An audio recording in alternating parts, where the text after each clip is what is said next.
Well, it's this again, creator of all that is. May this podcast be blessed. May it reach an amount of people way more than we can imagine. May it reach everyone who it is supposed to reach. May it enlighten the minds and hearts of those who hear it. May every word that is spoken be heard as it was intended in the highest and best. May this bring healing to the world and light, the highest and best. Thank you. And so it is. Okay. Amen to that. Yeah. Ladies and gentlemen, this is live right here. We have in the studio, welcome to the podcast. Hello. Bruchy Moskovics, LCSW, and child specialist, and of course, a super cool therapist, I gotta say. Yes. I felt that blessing. Yeah. You know, when you started it off. How I start sessions. Yeah, tell me about that. Yeah. So I interrupted you, but go ahead. What did you say? And also what? It kind of gave me that sense of just let's take it in. Yeah. And something you said, like, let this podcast reach the person that it needs to in any way. Yes. And that's really the goal. The purpose of this podcast was to be able to spread a message out there, especially for people who possibly maybe don't have access to therapy, or maybe have conversations that they're thinking about and want to speak with a therapist about, some thoughts that they have. And today we want to discuss a very important topic, specifically for people who have children, for parents. And today's topic is understanding the roots of resilience, how parents can shape children to be resilient and confident. Yes. And I think we got the right person today to talk about that. It's an honor. Because just based on your experience and the work that you do, I feel like you have so much to share with us today. So as you're here in the room, based on the title of today's conversation, what thoughts come up for you? Yeah. The first thoughts that come up to me is that topic is the topic because it is what I see every single day. People often ask me as a therapist, oh my gosh, you probably hear so many problems, so many issues. How do you do it? And absolutely, as a therapist, I am shown and I see some of the darkest places of the lived experience. And at the same time, I also see the deepest roots of resilience. And in a moment, I'm going to take us all through an experiential experience of this, of remembering our own resilience for a moment. We're going to breathe in just a moment. But in my work as a child life specialist, part of that work is grief work. So working with children and families as they're going through any stage of illness, treatment, or death. So I always say I have some of my clients who are resting in a Beis HaChaim, in a cemetery. And that in itself is a process of deep surrender and supporting a family through grief. And then at the same time, in my office, I always say in Hebrew, we have this phrase, Techiyas HaMesim, the resurrection of the dead. And that is something that I see as well. So it's incredible to see both, to see families laying someone to rest, and then to see families, parents, adults, couples coming back from what they felt to be almost dead. So this is what it really is. The deepest dark to the lightest light. You gave me the chills when you just said that. You felt that, right? 100%. This is the experience. And as a therapist, I get to experience, just like you said, when a person is at their lowest of low and they feel like, sometimes I feel dead inside. I feel like there's no hope for me. Yeah. There's nowhere to look forward to, no light at the end of the tunnel. What do I do from there? And as a therapist, I feel like, maybe you can agree, but this is such a privilege to be able to be on this special journey, on this unique journey with someone, kind of guiding them through it and see them actually coming out on the other side. Absolutely. Absolutely. I thank the Creator for that all the time. All the time. The privilege of being privy to this and of being chosen for such a role in people's lives. Don't take it lightly. It's incredible. For sure. So we want to be able to understand the power that parents have Mm-hmm. in their children's lives. Of course, in today's society, we have many parents who want to do everything for their kids, get them into the best schools, make sure they have the best grades, get them all the tutors that they need, right? Of course, there's a flip side to it. We have parents who may not be as involved, right? Mm-hmm. But it's almost like these parents are coming from a place of fear, possibly things that they may not have experienced in their life. Mm-hmm. They want to make sure their children have the Mm-hmm. best of the best of the best. But sometimes they forget that they actually have the tools Mm-hmm. within them as a parent to give their child what they need to be resilient and confident and get them to the place where they need to be. So Yes. I think you have so much to share on that, and I would love to hear your thoughts Yeah. about it. So I want to go even further than reminding the parents that they have the skills and tools that are waiting to be uncovered, but your child has the skills and tools and everything that they need within them in order to live the life that they live. Just recently, I was watching this video of a neuropsychologist talking about childhood development. And he was listing the numbers. I don't remember the exact numbers, but how many factors go into the composition of a child's experience, of a child's personality. There are so many factors beyond the parents that are within this child, so much potential, so much. You can sometimes look at parents who really neglected a child and their child comes out to be something really incredible. And then you can see the flip side, meaning there is something about balancing the awareness of how much of a job do I have to prop my child up and to create them to be a certain type of person, and how much is it to connect with breath and watch the child unfold into who they already are. Every single one of us as adults, we look in the mirror, we look at our social media, we look at whatever is a reflection of us, and we're like, wow, this is my life. I have this, and I do this, and I do that. All of us were once little kids. Mm-hmm. All of us were once little itty bitty children, and the unfolding happened exactly the way that it had to. So that is something that I really want parents to continue to know and learn and hear and repeat to themselves. I have a role in my child's life that is unmatched. No one can do this better than I can because I'm their parent. And at the same time, so much of my work is to witness this child evolve. So there's an obligation of parents almost to connect with the witnessing part of their job as parents. Do the best you can, absolutely. And if there are areas where you feel like you're failing, that's good information. You don't have to beat yourself up, but it's okay. That's something to think about. But also remember, your job is also to witness this magnificent being be who they already are. So there's the creation was already done. The child is here. Yeah. Now let it unfold. There's this concept of helicopter parenting. Tell me a little bit about that. Deepen the question. Well, this overbearing sense of wanting their child to be, I hate using the word perfect, but perfect. Making sure they have all the friends that they need, making sure their child is getting invited to sleepovers, and making sure they have friends, and making sure they're getting good grades, and making sure that they're okay in every single area. Kind of fighting for them, with the teachers, and making sure that they're in every single club or starting a club, and sometimes I agree with what you said. It's allowing your child to be and figure things out on their own. Definitely supporting them, being them on this, being there for them on the side, letting them know that in their darkest moments, you are there for them, helping and guiding them through the journey of exploring who they are.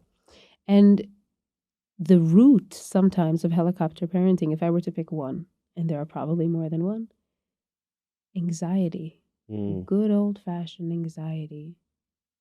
I mean, the privilege of having a child, witnessing a child, parenting a child is really, really big. And with it comes great responsibility, right? There's that constant juggle of I'm responsible to do my job and help this child develop. And also, I mean, it's a whole human walking this world. Yeah. So anxiety is normal. But this brings me to a whole other related but important topic. When we think about children and therapy, part of what we do with them is help them develop, right? Think of all of these things that your pediatrician will talk about and that child therapists talk about, childhood development. You hear it everywhere, childhood development, right? And we have milestones, physical milestones and emotional milestones, all of these things, all these developmental theories. Adults also have to continue developing. You sometimes think, I reached 18, I reached 20, I had these babies, I'm good now, and now these kids are developing. Wait, this next stage of life, being a parent, requires a lot of development. Character development, emotional development, self-regulation development. So when parents start to realize, oh wow, my work on this earth is not done. I'm 25, I'm 30, I'm 35. You're going to be here for a while. Your development is not done. What happens then, and this is the kind of work I do with children and families, is we work as a family. The family develops together. So when parents start to see the areas in which they are too overbearing or in which they're getting in the way of their children or behaving in ways that they don't really want to, they regret afterwards, that is a sign that there's certain adult development that has to happen alongside the child development. Mm-hmm. That's the topic of my thesis. Look at that. Adult development. But that's really what it is. We're living in a time where people are living longer, where people are living full lives into we were just talking about 80-year-old drum circles, right? I mean, that is life. So development doesn't end. And parental development is a huge part of adult development. We develop into as a parent. And parents can choose to do it or not, but the result will be very apparent. So side note, for people who are wondering, drum circle, what are you talking about? You are someone who actually, who runs a drum circle. Well, it's going to be the actual drum circle that I'm going to be running is going to be, in the next location of my practice, Amir Tashem in Israel. But now I participate in them and I heal with them and through them. So yeah, there's a lot of other kinds of healing that we can talk about. So I'm actually very, very lucky that we got to have you on this podcast before you make Aliyah to Israel, which you're going to be taking your practice there and opening up something really, really incredible, which we're all very excited to hear on your social media pages. Yeah. One of the topics, so of course, wishing you a lot of success in that area. Thank you. But one of the things you brought up was the anxiety that comes with parenting. Mm-hmm. Of course, there's anxiety being a good parent. Mm-hmm. But there's another component too as well, which is how will people see me as a parent? Will people judge me? Am I a good enough father? Am I a good enough mother? Am I doing what I'm supposed to be doing? And the fear that people can sometimes make you feel like you're not good enough. Yeah. Once I was in a swimming pool and I noticed there was a mother there with her child. And I believe her child was autistic and probably 12 or 13 years old. And he was acting out, screaming, moving around, flapping his hands.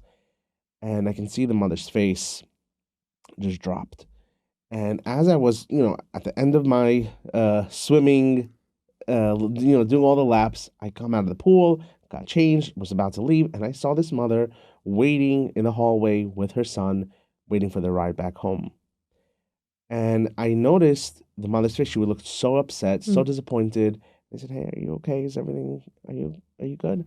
And as we got to talking, she eventually told me, "I'm really embarrassed. I'm not going to come back here anymore.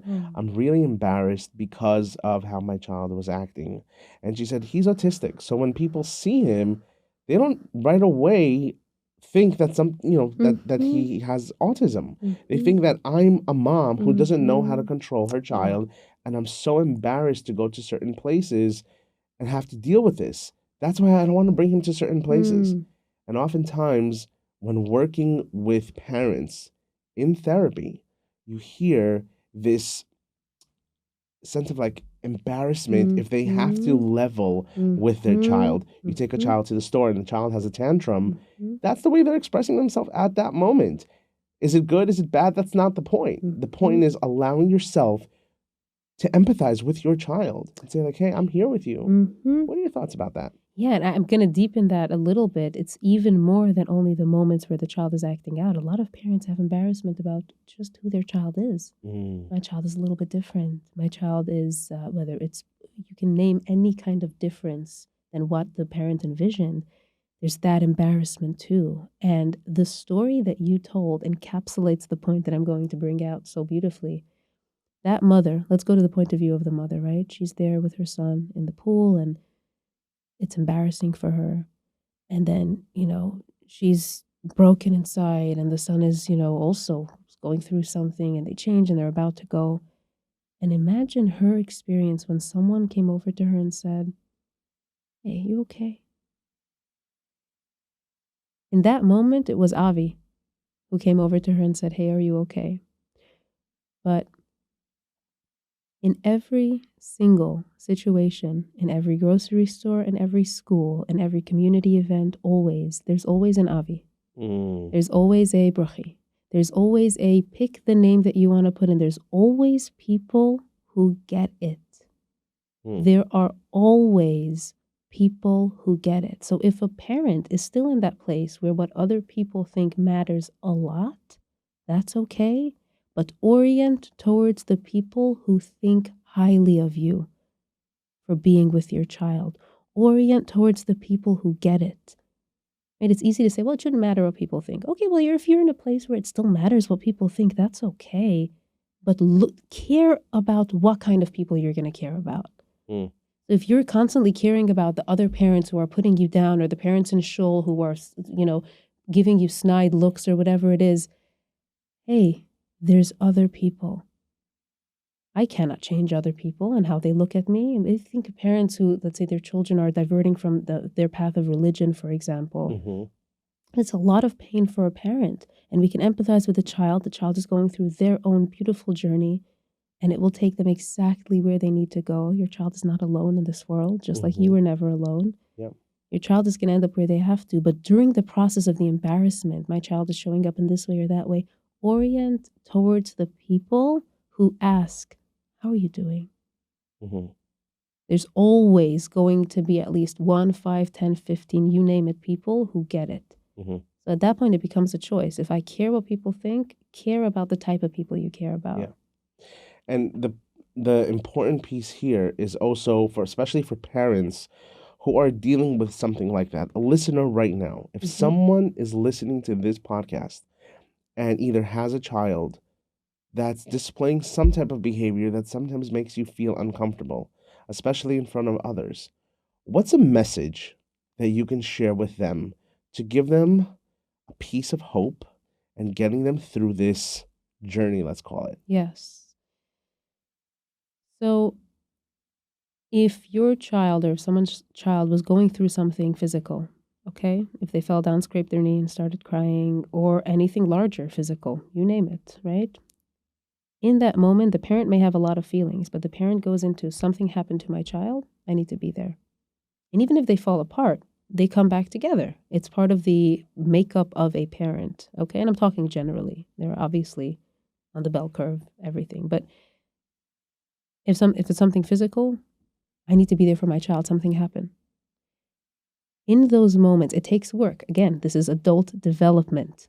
A Mm-hmm. child doesn't just start to walk. They attempt and they fall and they attempt and they fall. So what I'm about to say, it's not just going to be a quick switch. Oh, I can do this now. You're going to learn to walk. You're going to learn to do this.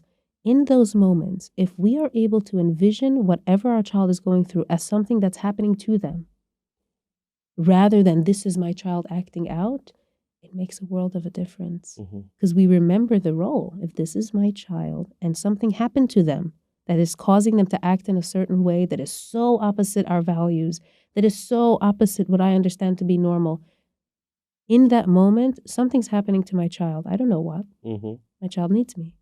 They scrape their knee. They scrape their heart. Something's going on. Yeah. So that's something to keep in the back pocket, but you got to practice it. Yeah. Yeah. Harvard University actually made this study. Hmm. I know this may sound a bit cliche, Hmm.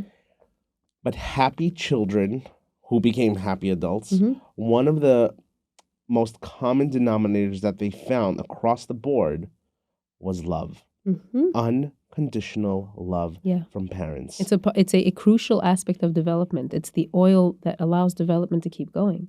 So how would you define unconditional parental love? How does one define it in words?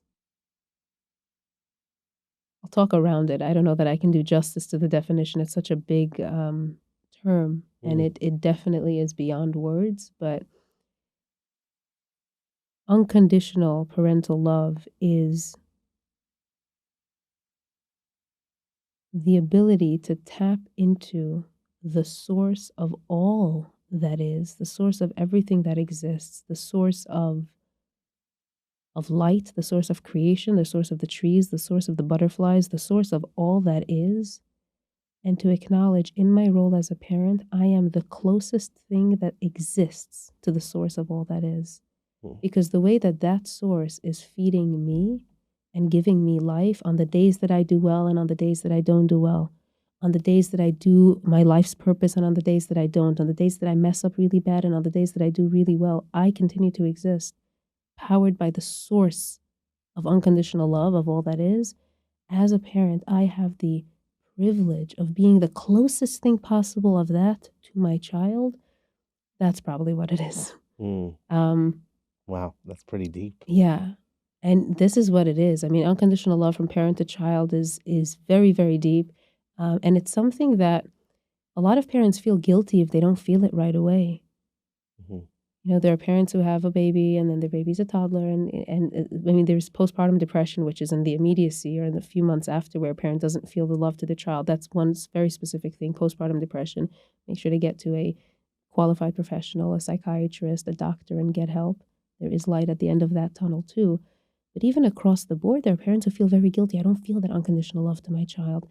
It's okay. It's part of your development to uncover that. Mm, If you didn't receive it from your parents in the same way because of their trauma, because of their blockages, it's probably going to be difficult for you to even understand that you're deserving of it enough to give to your child. It's okay, mhm.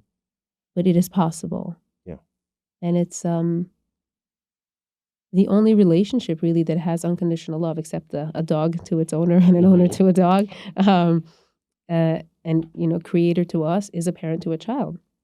Even in adult relationships, there are conditions. There's a feeling of, I want to give you all of my love, but there are, you know, parameters in a relationship. Even in Jewish marriage, we sign something called Tanaim, which Mhm. is literally conditions, Mhm. right? So it's a different level of love, but parent to a child, that is the closest thing we have to true unconditional love. And it's a privilege in my practice when I see it unfolding Wow. between parents and children. It's a gift. So as you were speaking, one of the thoughts came up for me. You are the writer of your own story. Hmm. And possibly, if a person had a specific attachment to their parents, maybe it was an anxious attachment. Whenever the parent was involved with the child, there was a lot of anxiety that came up, or an avoidant attachment, right?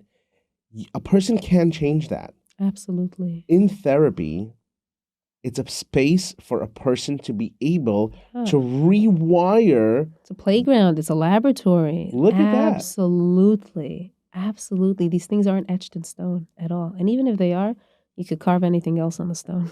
Look at that. I Yeah. love that. Yeah, Yeah. because, you know, in therapy, we empower individuals to be able to continue to write their unfinished Yes. story or add Yes. to it and shape it in a way Yeah. that fits their needs. Yeah. And change the script. Yeah. I mean, we're living in a time where people used to wait and then pass away and then come, I guess, on the other side and review and they say, okay, next time this is what I'm going to do differently. We're living in a time where it's rapid fire. There's this therapy for this, there's that Uh-huh. therapy for that. If you're not happy with how things are going in your parenting and your relationships at work, you can change your script. It's Hmm. not done. It's not done. Even if it feels done, you can change it. You're literally writing the story of your play. Yeah. rewriting it, and also being able to reach out for support if you Absolutely. need that, Yes. being able to tap into tools that you may not have gotten from your parents. Yes. Because oftentimes we give off to our children what was taught to us naturally. Yes. Sometimes that relationship wasn't always the best. And therefore, when we want to change it and make it better, we have the ability, but of course, it takes a lot of work. Yeah. A lot of uncomfortable feelings, Yeah. possibly, a lot of resistance sometimes. That's the school of life. I mean, Yeah. we came here to learn. It would be a little boring if it was all done. I mean, it would be a nice experience. Like when we go on vacation, it's super nice. But people get bored of living on vacation. People in COVID have learned how to create vacation and real life at the same time, right? Travel and go do things and work virtually at the same time, which is amazing. But think of the idea of just being on vacation, everything being done, we would get bored really quick. Agree with you 100%. Yeah. I was having a conversation with my wife and I said, you know what, this time we're going on a vacation more than 3 days. We're going to take a week. And like by the 4th day, I'm like, I want to go home. Let's go back home. So I definitely understand what you're talking about. Let's talk a little bit about validating children's feelings and emotions during parenting.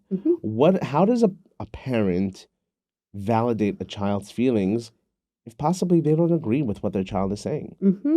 This is I love this question because validation is something that in every relational dyad that I work with, whether it's parent-children or couples, the concept of validation always comes up. So the thing to remember with validation is that it is not about apologizing. It is not about agreeing. It is not about taking responsibility for whatever happened. Validating is the simple act, which again, it's not so simple because it's one of the courses on planet Earth of College of Earth, right? You have to learn it. You get good at it. You're not born good at it necessarily. Looking at another person's experience and saying, if I was in that position, what would I be feeling? And simply saying out loud, this is what you must be feeling. So let's do it. You want to play a little bit? We can do that. Sure. So you can be a child and tell me something, and then I'll be the parent who validates. Okay. I'm so upset. My brother took my bike without asking me. He took your bike again without asking you. Yes, he did. And he doesn't want to give it back. Wow. I would be so annoyed. I am annoyed. Yeah. I felt like you heard me. Yeah. Didn't fix it. I didn't change it. I didn't make it my problem. I didn't even speak to the brother yet. Maybe there is something as a parent I need to address between those two siblings. I don't know. But first, I hear you. And you see how I used a little bit of my voice like, oh, yes, I hear you. I could come alive. It's not just robotic. But again, in the beginning, if all you can do is robotic because no one ever validated you, do robotic. You're developing. You're not going to be good at it right away. You're developing. And the key was that you didn't fix it. No. You just heard me. That would be a whole other thing. Fixing is a whole other thing. Sometimes parents have to fix. And as you almost like repeated what I said, I felt like, oh, she understands what I'm feeling. So you're on my team. Yes. And what I did, I want you to know what I did in my head, was for a moment go back to whatever I could imagine being a child who's 7 or 8 or 9, and someone took what I really like. Yeah. That's it. So being able to kind of empathize, understand the pain, and not necessarily always have to fix certain situations. Right. Allowing the child to sometimes even do the work on their own as well. Yeah, it's part of their development. So, and of course, that's what builds resilience as well. Absolutely. So let's talk a little bit about, this is like one of the hot topics, self-esteem and self-worth when it comes to parenting. So we know that as adults, we have so many areas where we need that self-esteem, whether it's going to our boss and asking for a raise, whether we want a promotion, or for some people who are learning to drive, wanting to drive on the highway, doing certain movements in their life to better themselves. Yes. But a lot of this stuff comes from childhood in terms of the foundation. Why is it that one person has an easier time, and for another person, it's really difficult. What are your thoughts about that? Hmm. So I'm going to jump back for a moment to the root of it. Hmm. And then we can talk about the adults and why it's different. So, right, I'm going to go practical first and then Hmm. we'll go back. So for parents, right, it is a common question. How do I help my child have better self-esteem? And Hmm. I'm going to repeat what I said earlier, which is your child was born with esteem. Yeah, I didn't use the word self. Hmm. Beyond the self. Esteem, I'm here in this world. Baby's born, cries, I'm here. Baby doesn't even know self yet. I am here. A child is born with worth. It's not even self-worth yet, it's worth. So from when they're very little, something that parents can help, which is what we talked about earlier. There's a lot of repetition in this work because it's not as complex. It's quite complex, but also as we flow into it, a lot of these things are similar.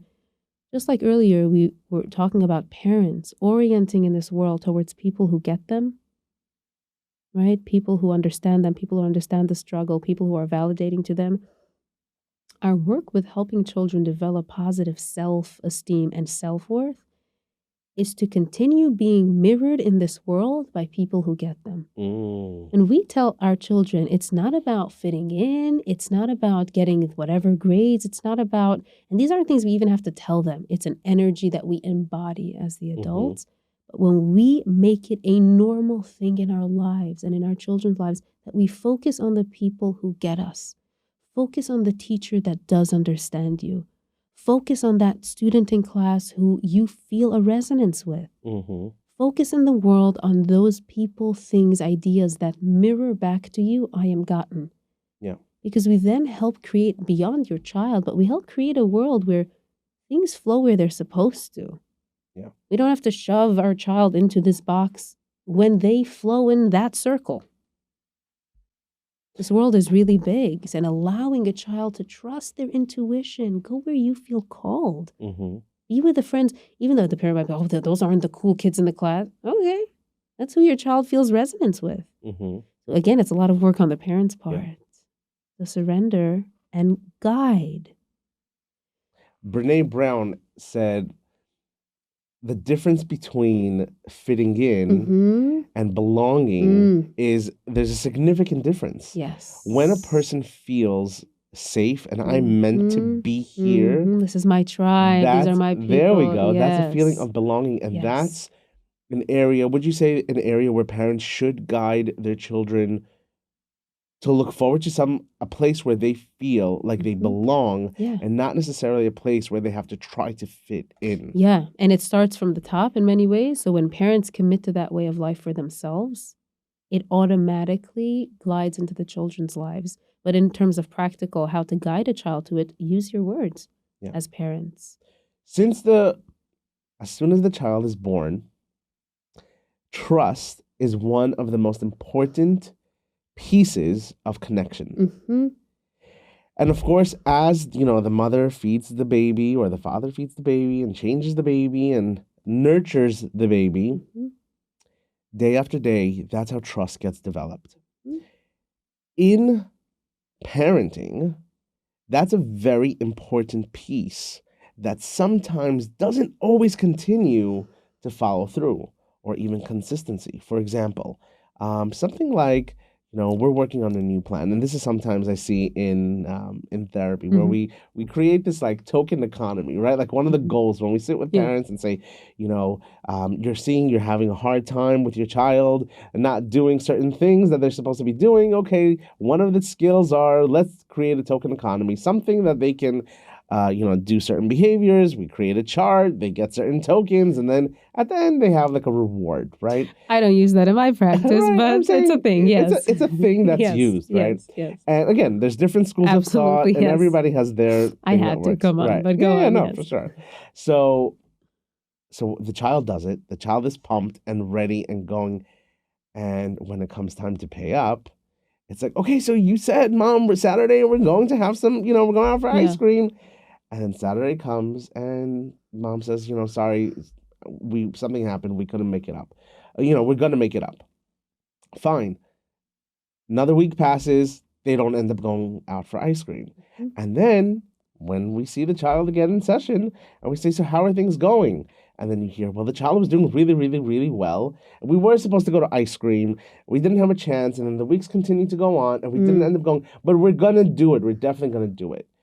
And then you can see it on the child's face where it's like, look, I did my piece. You know, Yeah. that piece of consistency Mhm. was not there. Yeah. And being able to work with the child throughout this journey, one of the biggest ingredients is also a lot of time.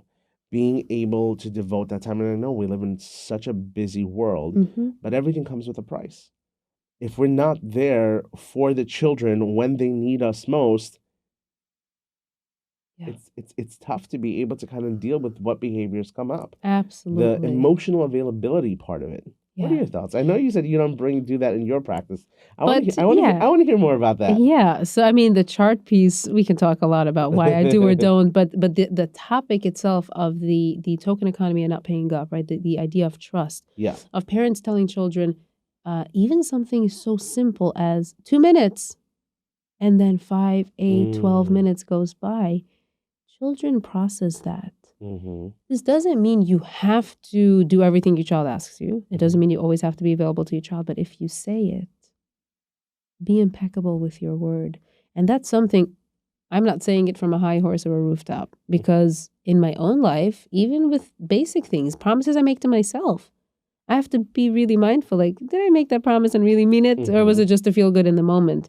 But when it comes to young children, the importance is that much more there, because we are not only being there for them or not, but we're teaching them what this world looks like and how this world works. Of when I make a promise, do I have to fulfill it or not? And the child watches and it's processing in their brain. Their brains are always recording. Yeah. Always. Children's brains are always running this recording, looking around, watching, learning what the world works like. So there's a big responsibility when we make a promise to a child to show up. And then the emotional availability piece, again, when a parent is able to be more emotionally available to themselves, the impact on their child is almost immediate. When a parent is able to make time for their self-care, to make time for their workout routine, to make time for their meditation, to make time for their dancing, their music, their traveling, whatever it is, in a way that makes sense for the family, but to never use the excuse, there's no time. Because like you said, time is an element in this dimension, and there's going to be some kind of payoff of how we use our time. And you might be surprised if you, as a parent, start to prioritize 1 hour dispersed throughout the day, 15 minutes here, 15 minutes here, for your self-care. You might be shocked to realize what that actually does in your day-to-day life, that time gets freed up and your children feel it. Again, it is work. Yeah. It's like a child learning to walk. Development does not end when you become an adult. It continues. And parenting is one of the starkest mirrors to that. 100%. Parenting is definitely work. Just like, when clients come in for therapy, I say, look, it's not just a box that you check off. No. You got to roll up your sleeves and get ready to work because it's a 24-hour job for sure. Yeah. Before we dive in to talking about mindfulness, can you share a little bit about what is mindfulness and how does one use it and the benefits of it in the field of mental health and connection, and also being able to relax yourself in the most stressful times of your life? Yes. Yeah. So I'll start with this. Being mindful is the ability, the awareness, the willingness to be here, now, and to know that this moment is the purpose. So now I'm going to break it down because it's very big. Be here now. This moment is the purpose. What does that mean? How is it practical? Very often, part of what causes us to be anxious, stressed, depressed, act in ways that we don't want to act with our children, is because our minds go far beyond now. They're either in the past or in the future. What's going to happen, what has happened, triggers from the past, fear about the future, We're not in this moment. Now, as with everything else, it takes work, but the ability to stay in each moment as if this is the most important moment of my life. And if it's the most important moment of my life, I want to breathe to enjoy it.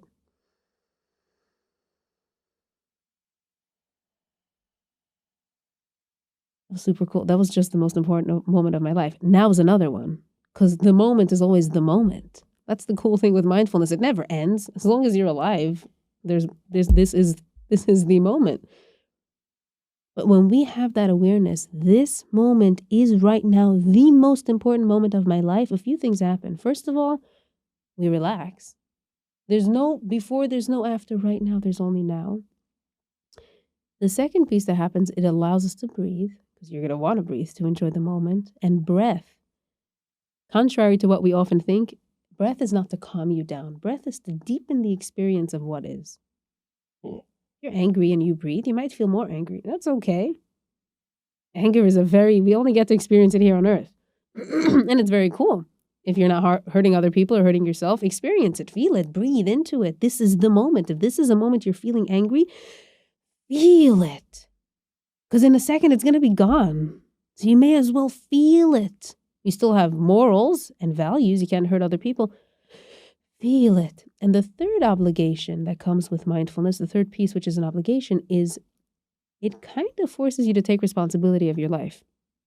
Because if every moment is really the most important moment, and then moment after moment keeps happening and you're not really satisfied with what you're breathing into, you kind of have to change things up. Mm-hmm. We naturally want to feel comfortable all the time. Mm-hmm. And when talking about mindfulness, it's because we don't feel comfortable. In the moment, yes. Yes. In the moment, exactly. Yeah. We're away. We're in the past, in the future, but the ability to practice and the question of practically, what does mindfulness look like? Mm-hmm. It's nothing fancy. And it's also the fanciest thing. It's one single deep breath. Mindful eating is looking at your food before you consume it and say, wow, this is the most important food I'll ever eat. And then eat. Make a bracha is mindfulness. We bless our food, that's mindfulness. How do we do that with children whenever they're enraged, throwing a tantrum on the floor, very upset, they want more screen time? Mm-hmm. How can a parent do that with their children in their living room? Mm-hmm. Same thing. Look at the child in that tantrum moment, realizing this is the one tantrum. This is the most important tantrum right now. If this is the moment, this is the most important moment. This is the most important tantrum. Take a deep breath. And when you breathe, you're not going to like the tantrum. But remember, the third thing that comes with mindfulness, you got to do something. Mm-hmm. It doesn't absolve you of the responsibility to do what you need to do, but you're now going to do it from a whole other place. This is the most important tantrum. I'm going to do my most important work. I might not do it perfectly, which is okay. You're on a developmental journey as a parent. You're not done. You're not either great or horrible. But, wow, my child is tantruming. This is the most important tantrum. Let me take a breath. If you feel fine with a breath and just need to hold your child through it, sometimes that is what needs to happen. But if you need to actually do something, make an intervention, whatever it is, you're going to act through the mindfulness. It takes practice. So I agree with you.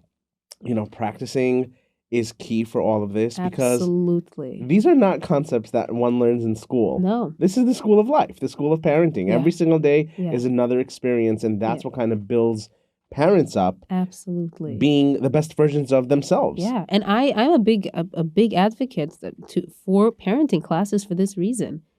It is a skill you got to learn, this idea of parenting.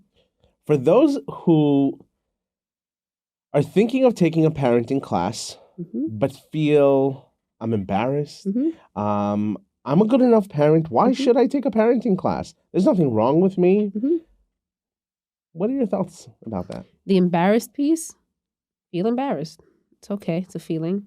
But then if you still need to do it, do it. Just because I feel embarrassed doesn't mean I'm not going to do it. Yeah. That's that piece, which again takes that adult ability to go beyond what I feel and to do what I need to do. It's part of the doing of adulthood. But then this idea of I'm a good enough parent. Look, if you are, you're doing good, okay.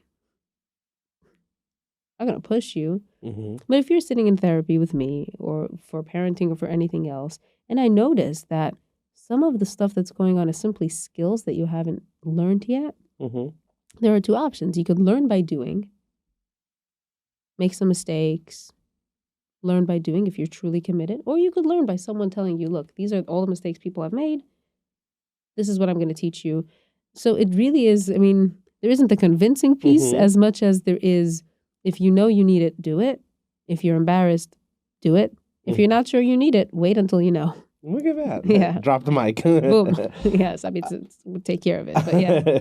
Well, I say something similar to the clients that I work with. Just because I'm a therapist doesn't make me any greater than you in any way. Oh, no. I happen to be a person who just went to school and studied a specific area of human behavior. That's it. Exactly. So exactly. It doesn't necessarily make you less than if you have to go take a parenting class. Absolutely not. Do you drive a car? I do drive a car. You took driving lessons? I did, yes. Yeah, me too. Look at that. Does it make us lesser beings? No. It makes us likely better drivers. That's true. That is true. Yeah.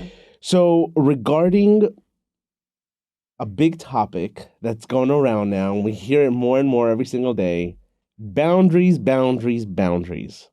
Now, especially the old school of parenting, there's this idea of boundaries with my child. He's my child. He has to, it's my house, my rules, right? How does that work when working with children, when raising children and establishing boundaries with them, but also respecting their boundaries?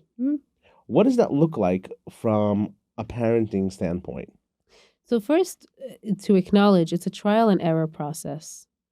Your dynamic of the parents and children in your home, it's a dynamic that has never been there in the exact way that it is.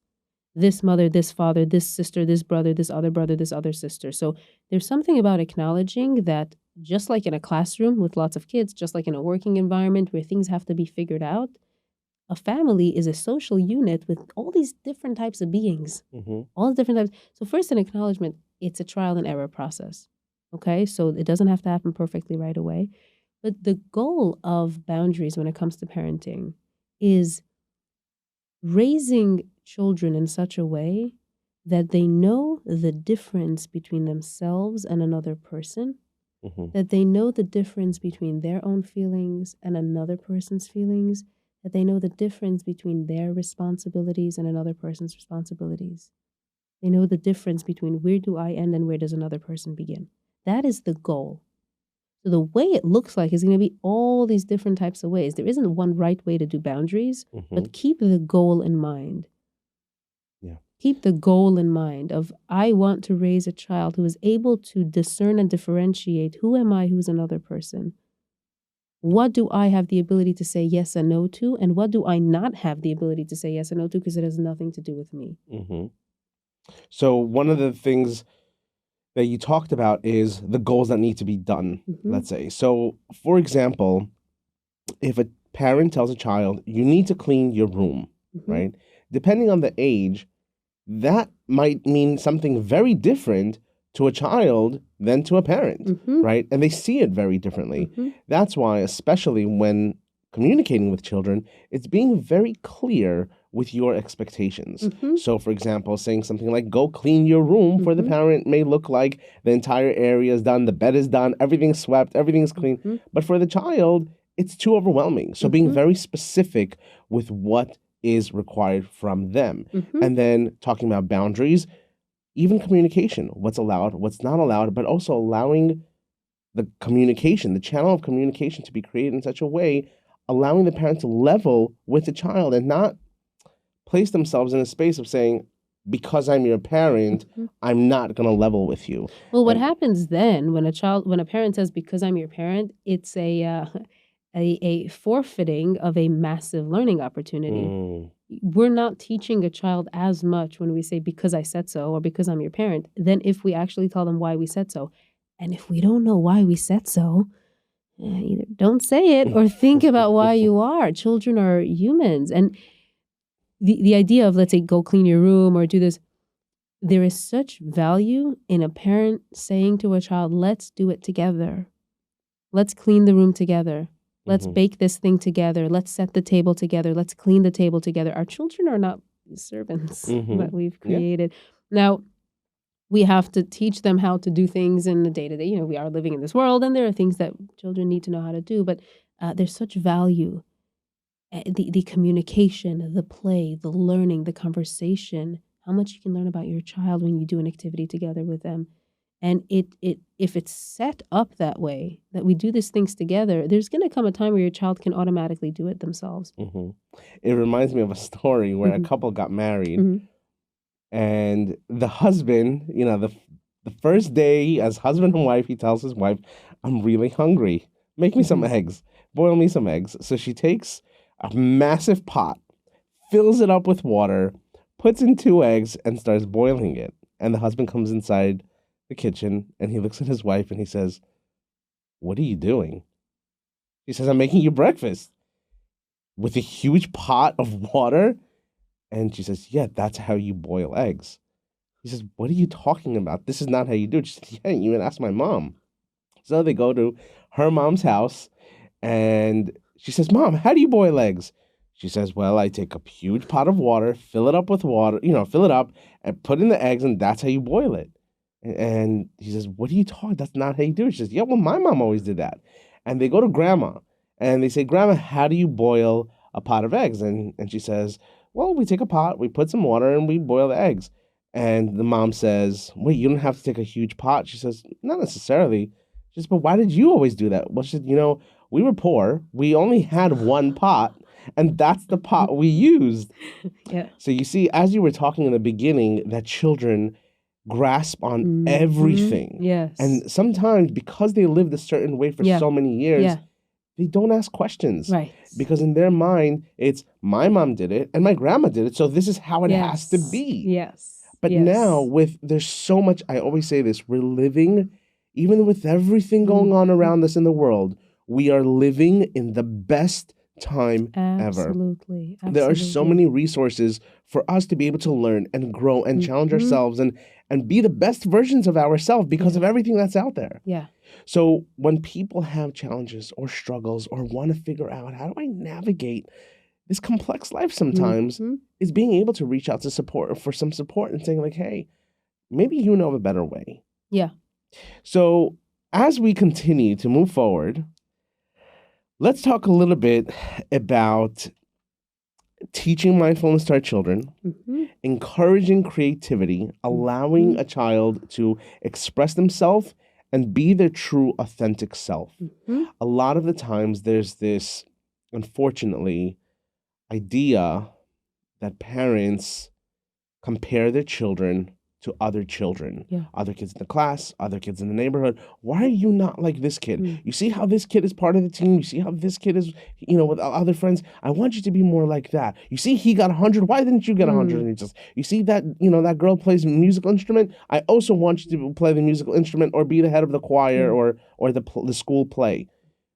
So allowing your child to develop the way they're meant to develop and learning to be kind of content with that and accepting what is. Yeah. So it begins, shocker, with accepting who you are as a parent, accepting how your life is turning out, accepting how all of the pieces in your childhood came together to form who you are today. Now, here's the thing. There might be grief. There might be grief. You might be a person who was supposed to be the head of the play and wasn't. You might be a person who had potential that was not seen or acknowledged or heard. You might be a person who was bullied and thus created within you this fear of what if it would happen to my child. But facing those feelings and healing the child within is a massive, massive opportunity to allow ourselves to embrace who our children are. And that's part of the work of adulthood. Yeah. The continuous work of when I feel the urge to micromanage my child. And by the way, this is also in our own head. Our children speak non-verbally way before they speak verbally. Mm-hmm. You can know by yourself. If you get look at it, think back to childhood, and you look back at a moment coming into your parents' home, and you could feel, is this a good moment? Is it not? Something happened. I'm smell. This is nonverbal. So children hear the thoughts that we think. Children feel the type of breaths that we're breathing. That's what we talk about when we say accepting who I am. Really going on a journey. And the journey doesn't have to take just 1 month. You have life. Live, enjoy, be on the journey throughout life. Going inward. Who am I? Accepting who I am, grieving who I could have been, and saying my life is not over. The things I so badly want my child to do, I have the urge. Okay, wait. Go inward, heal the inner child within, and then look at your own current adult life. Your child's going to be okay. What do you want to do? Do you feel called to be part of the parent team? Do you feel called to create something for mothers in your community? Do you feel called to create something in terms of business? Do you feel called to better your relationships? Do that, and it's going to help your child. Our children are typically doing better than we think they are. When it comes to those, I mean, again, there's, of course, the topic of children suffering in silence, and that's its own whole thing, right? The mental health of children, that's its own separate topic, how to identify and knowing when a child is suffering in silence. But we're talking about the general things that we're talking about from the parent's perspective of wanting a child to be a certain way. Your child is okay. They have a journey of life that's unfolding. So when we feel the urge to micromanage or direct in another direction, go inward and heal. Accept where you are. Grieve what could have been. And also look around at your life today. Your only role is not that of parent. I love that. Yeah. I love that. It's oftentimes a reflection of our own insecurities and our own stuff that comes up. Yeah. This was such an incredible treat to be able to have you here today. It's an honor. And it really is. share a piece of your journey and the work that you do every single day. Yeah. And before we end off, being that this was a podcast for people, mainly also for parents who want to be there to support their children, one of the questions I sometimes get asked by parents in session is, how can I bring conversation into my home? How can I get everybody to talk? And when we're around the dinner table, especially with different, age groups, I want to kind of bring in the family together. One thing I love to do in therapy is, of course, play different games, right? That's always a fun way. Play and games are everything, right? Yeah. So I have two fun things that we can try to do today if you want. So one of them is this cool ball that I get. And by the way, for the people who are listening, there are so many games. This is a not sponsored Amazon plug, but there are so many games on Amazon or even online that you can buy good family games that are, really can be appropriate for all ages. Reach out for something that can bring the family together, especially now in a time of technology where everybody's connected to their own device, doing their own thing. It's really tough to bring everybody together. So what I'm going to do is I'm going to throw the ball to you. You catch the ball. Wherever your thumb lands on, that's the question you read. Are you ready? All right, let's do it. All right, here we go. Good catch. Okay. All right. I can pick. Yeah. Wow. I would change the world by... Well, I think you're already changing the world. Yeah. But go ahead. I do believe I am. But in what way is it? By following what I feel called to do. That's really it. And what is that? I mean, I look around at my life. Most of the things are manifestations of things that I've been feeling called to do and continue to. And it's incredible. Following that, being a therapist. I knew at 12 I wanted to be a therapist. Wow. Yeah. I felt called and I did it. At 12, I wanted to be a vet. You did. Well, look at that. You've got the animals. And what changed? I'm just curious. I always wanted to be a vet. I loved animals. As my life, went on, I ended up being a teacher, and then I felt like I wanted to do more to connect with people on a different level. And then I love animals, and I said, you know what, I want to get a dog, Wow. but I don't want my dog to be home Yeah. all day by Yeah. herself. Yeah. So let me find a way how I can incorporate her. And when I did, it just took off. It went to the next level, and now I have Wow. a whole How zoo. divine. But Wow. yeah, just to kind of put it short, there's a lot more to it. Yes. But And you see how this game works, right? This yeah, prompted a conversation. I didn't know this about you, 100%. and now I know because we Yeah, threw the ball. look at that. And Yes.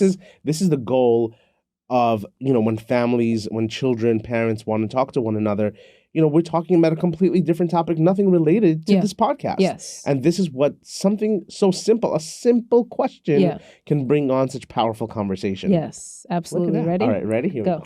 All right, let's see. My favorite app. That's an interesting one. What do I use the most on my phone? I would probably say WhatsApp. But is that your favorite? Is that my favorite? Uh, my favorite app. That's hard. My favorite app. There's so many. You're putting me on the spot. Well, let's see. Okay, so I'll tell you this. For my business, Uh-huh.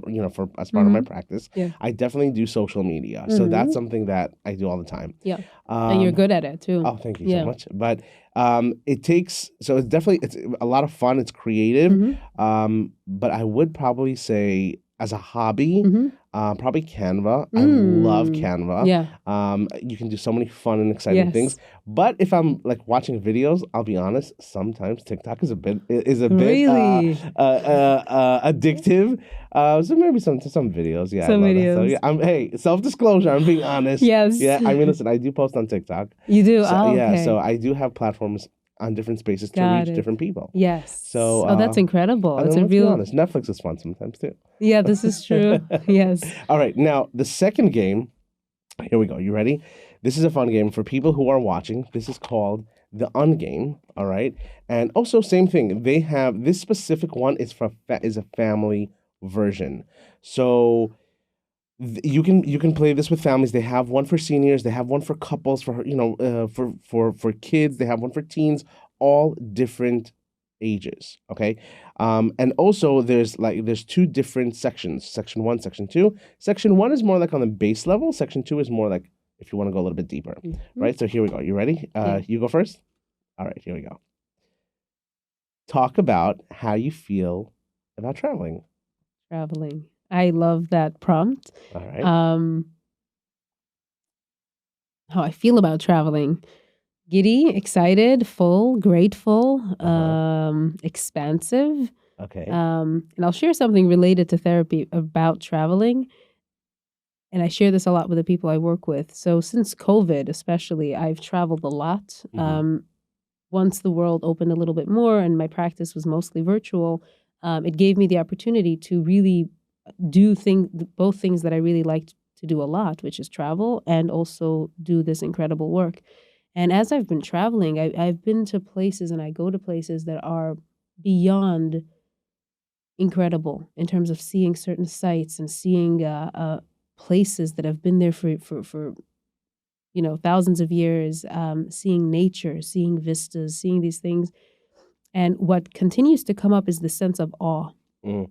This feeling of awe. Think of standing at the Grand Canyon or at a canyon. Think of standing at the foot of an incredible mountain and then looking down after you've climbed it. Awe is the feeling. And I always say, especially to the parents I sit with or to couples, right, when we do this relational work, I say I can travel all over the world and see the most incredible experiences of awe. But I don't know how much it compares to the experience of sitting with the most incredible pieces of nature, human beings sitting here in this space, being willing to break their nature and reach their child even more. Wow. See the wisdom of their child and the greatness of their child and the awe, the beauty of their child. That is just, that's powerful. awe. Yeah, Wow. you don't got to travel any farther than my office or than my Zoom room to see that.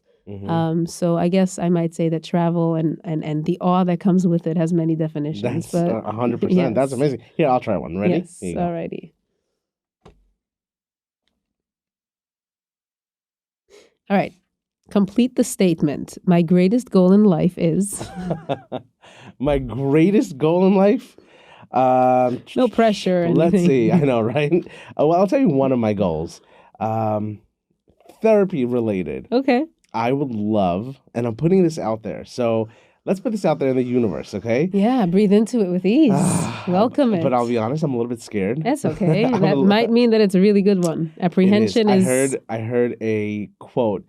If you're not afraid of your dreams, or if you're not scared of your dreams, they're not big enough. So I'm really scared of this one just because it's huge. Yeah. But I would love to one day have a massive zoo, like a therapy zoo, like a massive one on a huge scale with a bunch of therapists and a bunch of therapy animals, where it can be like a humongous center where families and children can come and just experience the joy This is of incredible. really incredible therapy animals. Should we feed it a little bit more? Where is this? Let's do that. Oh my goodness. Where Are in we the doing this world? whole Yeah. visualization? Do you want to? Let's do it. Let's do it. Okay. Yeah, you can even, if you want to go deeper, you can close your eyes and Okay. picture yourself. So no one is listening, by the way. This is just for us, right? Yes. So yeah, so this is not going live anywhere. We're doing a real visualization live here just for us. All right, here we go. Right. Yes, and if it is being out there, then do it with us, because you can fine. visualize anything. Okay, fine. Ready? But or not. It's right. up to you. But the visualization process would be as follows, and this is a mindfulness and meditation technique. So you would close your eyes and allow your breath to come through you.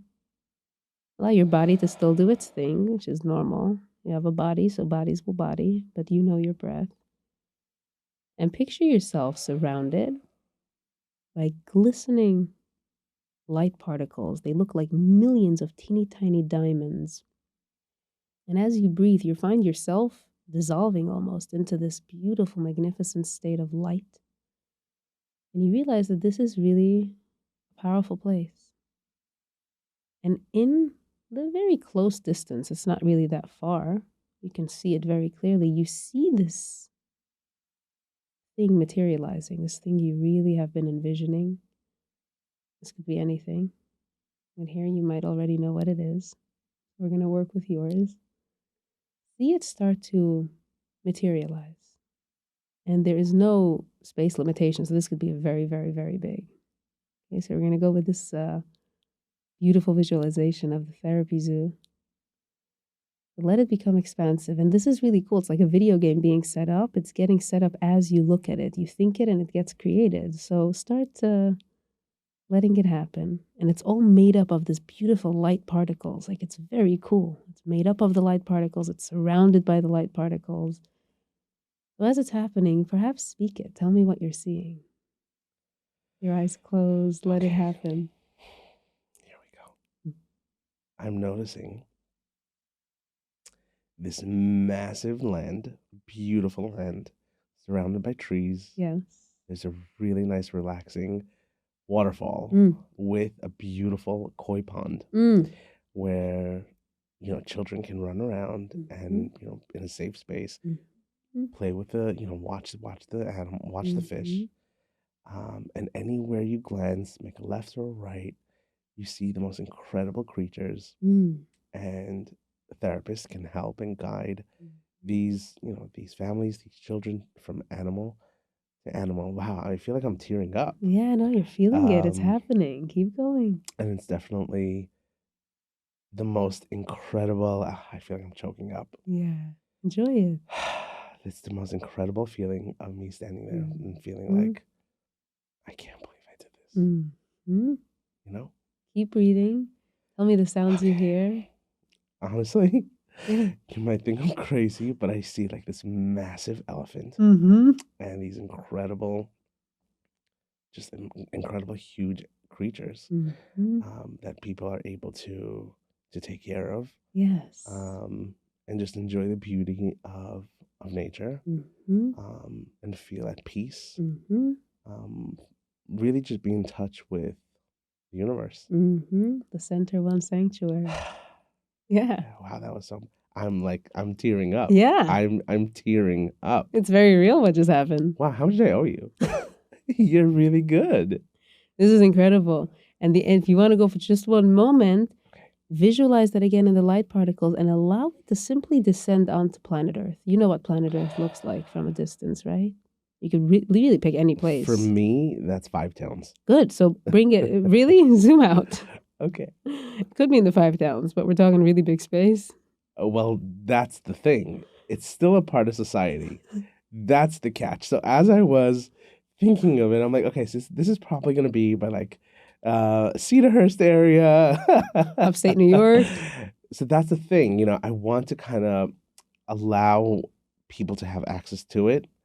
My eyes are literally wet. If you This guys are is here in the studio, I'm crying. I'm crying. This is not a joke. this is real stuff. This is in therapy For practice. sure. This is part of the meditation part of my therapy practice of being able to go somewhere, stretch beyond. But then Right. this is what happens. The beautiful work is now you're starting to know what the blockages are.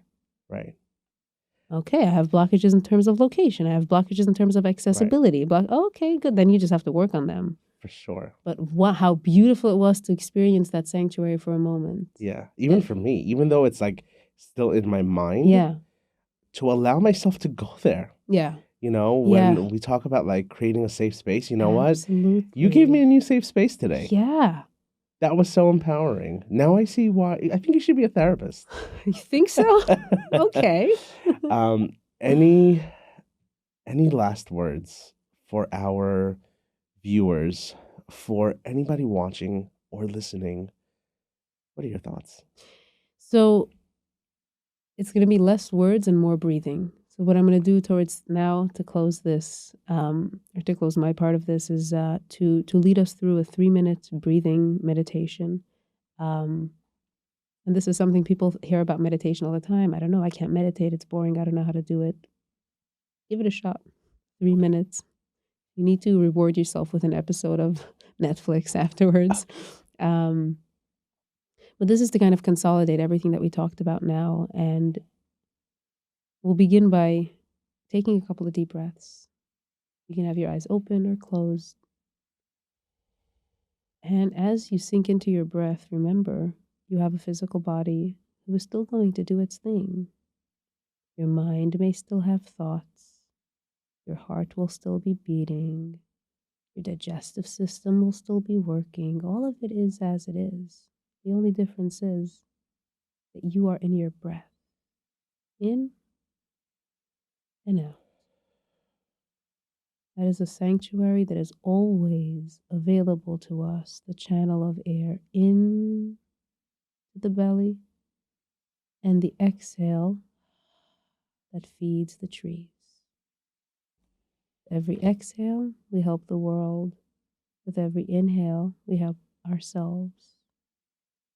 So in this breath, in and out, allow yourself to feel the information of this podcast trickle down from your brain through all the beautiful crevices of your brain, firing the synapses of your nervous system, becoming a part of you. And that every single part of you, every single cell that resonated with anything in this podcast feels inspired with joy to take one small action today to continue your journey of your adult development, remembering with joy that reaching adulthood, reaching couplehood, reaching parenthood is not the end of your developmental journey. In fact, it is likely the beginning of a new one. Embracing that with joy, the way a baby embraces with joy the new wisdom of walking, and the new excitement of talking, and the new joy of singing. This is what we get to do in adulthood once again. Allow this knowledge to be one with you as it resonates. Inhaling again everything that works for you in this podcast. And exhaling anything you'd like to keep for anyone else to enjoy.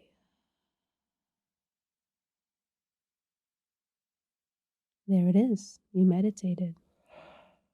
That Thank was you. Incredible. Yeah. Bruchy, you're one of a kind. Thank you. For anybody who wants to get in touch with Bruchy, I'm going to link all of your contacts below. Mm-hmm. And feel free, guys, to reach out to her, even for a consult, for a Yeah. session, just to get a piece of this Yeah. goodness. This was so empowering. Absolutely. Thank And you so much for filling me up with so much with like joy. that energy. I Yeah. love it. I feel it in the room. I feel it all over my body. Yes, it's shared. Yeah. It's shared. And I cry. I'm genuine. I promise you, I am not a crier. I really am not. Yeah. I'm not. It And came this was through like, you. I it mean, came, this you was, were experiencing the tears of the children, Yeah. their joy, of the For sure. parents' joy, For and sure. yours, the excitement. So, 100%. and I do want to say also, you said, linking the contact information. I highly recommend people who, even if you're not sure, do I need therapy? Can this person help me? I recommend reach out. There are many times where people reach out for a consult, and the conclusion of the consultation is that maybe what you need right now is something else other than therapy.